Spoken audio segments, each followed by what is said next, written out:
السلام عليكم ورحمة الله وبركاته.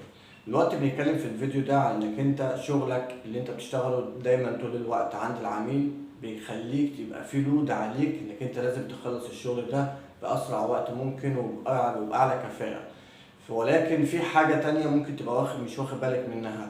المحتوى اللي انت بتصنعه بنفسك بيفرق جامد قوي ما بين انك انت بتصنع محتوى يعيش وما بين انك انت ما بتصنعش اي محتوى خالص، ولكن بتشتغل وشغلك ده محدش شايفه غير العميل نفسه. فانك انت تبقى بتعمل حاجة وبتحولها لمحتوى غيرك يشوفه، انت بتدي نفع لغيرك بمنتهى البساطة. بتديله نفع ان هو بيشوف شغلك وبيشوف المجهود وبيشوف الحاجة اللي بيستفيد منها، سواء حد بيتعلم الشيء ده او حد عايز يعرف الشيء ده المشكلة فيه ايه او العلاج ايه او كده.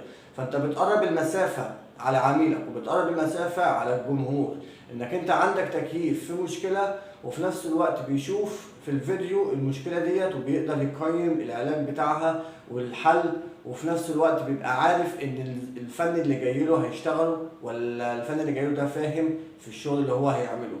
وده كان الفيديو بتاع النهارده. الشغل اللي انا بعمله او الشغل اللي بيتعمل ممكن مفيش حد بيشوفه، ولكن لما بتحوله لمحتوى الناس كلها بتشوف المحتوى ده، فبالتالي بتبقى انت بتزرع قيمة في مكان الناس كلها بتجمع في المكان ده، بتشوف التعب بتاعك بتشوف المجهود بتاعك، فبتقدر وقتها ان انت بتجذب جمهور كتير ليك بيثق في شغلك وفي نفس الوقت بيتعامل معاك.